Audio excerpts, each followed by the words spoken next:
penting bahwa ini kan tidak hanya Indonesia, ini kan berlaku seluruh dunia kan. Ini COVID ini kan sesuatu yang tidak pernah terjadi sebelumnya. Bahkan negara-negara yang juga hidup dari pariwisata sebagian besarnya seperti Maladewa, seperti juga Yunani, seperti Prancis, bahkan Prancis itu negara terbesar penghasil devisa yang dari pariwisata ya. Dia pengunjungnya 80 sampai 85 juta per tahun. Tentunya mereka juga merasakan betapa dahsyatnya ini COVID ya kan.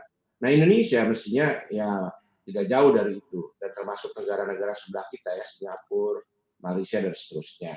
Nah oleh karena itu kita harus tetap apa namanya bangun ya secara bertahap dengan memanfaatkan atau menggunakan protokol kesehatan karena masalahnya di situ artinya orang tetap berwisata tapi terjaga kesehatannya atau terpaparnya virus COVID ini.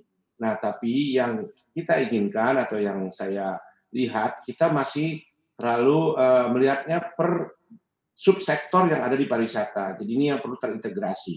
Karena tadi saya katakan bahwa pariwisata itu mulai dari masuk airport ya sampai dengan apa namanya fasilitas yang harus ditinggal atau yang dikunjungi yaitu termasuk tempat tinggal, hotel, restoran dan atraksinya sendiri, destinasinya itu yang perlu juga mempunyai satu kesatuan. Artinya walaupun beda-beda protokolnya, tapi dia menjadi bagian yang penting, jadi terintegrasi. Jangan nanti di destinasinya tidak oke, di airportnya juga tidak, tapi di hotelnya oke.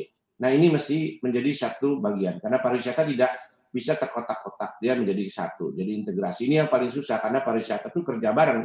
Jadi umpamanya hotel tidak bisa hidup tanpa supplier atau logistik supply chain-nya dan juga fasilitas yang lain. Belum lagi yang juga kita harus persiapkan ke depan itu adalah industri MICE-nya, Meeting Incentive Convention Exhibition. Ada beberapa yang penting juga sekarang sudah mulai berkembang di beberapa negara yang disebut dengan apa virtual konferensi atau virtual exhibition. Nah, yang berikutnya juga ada yang namanya hybrid yang mix antara virtual dengan yang live conference. Nah, ini kita harus persiapkan dengan matang dengan protokol-protokol kesehatan yang harus dilakukan oleh industri pariwisata. Nah ini yang satu yang penting. Yang kedua juga kita harus perhatikan bahwa pariwisata itu juga tergantung siapa yang berkunjung. Oleh karena itu si pengunjungnya juga harus kita siapkan protokol kesehatannya. Jadi artinya dia harus bebas COVID gitu. Kalau dia perlu ada sertifikasinya. Nah ini yang perlu kita lihat ya. Tapi juga ada beberapa negara seperti Yunani itu melakukan pemeriksaan silakan datang. Tapi begitu diperiksa ada sesuatu yang berkaitan dengan COVID itu atau positif, ya harus stay, harus dikarantin dan seterusnya. Ada lagi yang biasa juga dilakukan oleh Maladewa, dia sekarang tidak melakukan lagi pembayaran, begitu masuk dicek, dia bisa karantin. Bahkan ini ada hotel luxuries yang untuk menerima karantin mereka yang ternyata pada waktu masuk ketahuan dia COVID positif. Nah ini juga bahkan ini secara ekstrim ya walaupun menurut saya tidak terlalu tepat, tapi ya dalam industri boleh-boleh saja kan itu disebutnya juga wisata COVID seperti itu. Nah ini yang dilakukan. Belum lagi tentunya protokol kesehatan ini tidak terlepas dari apa? IT, karena sekarang itu orang menghindari yang disebut kalau dulu pariwisata itu high touch, apa-apa dipegang ya termasuk pijit kan harus dipegang. Nah sekarang juga harus touchless atau dia dengan menggunakan perantara untuk supaya memegang. Nah, touchless dan juga IT ini membutuhkan investasi. Ini yang harus dipersiapkan juga. Nah, sekarang ini apa? Dilema.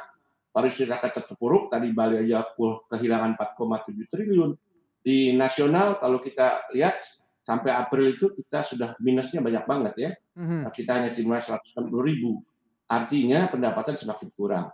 baik. Bagaimana kita mengantisipasi dengan tambahan IT, tambahan fasilitas yang confirm dengan protokol kesehatan. Ini butuh duit.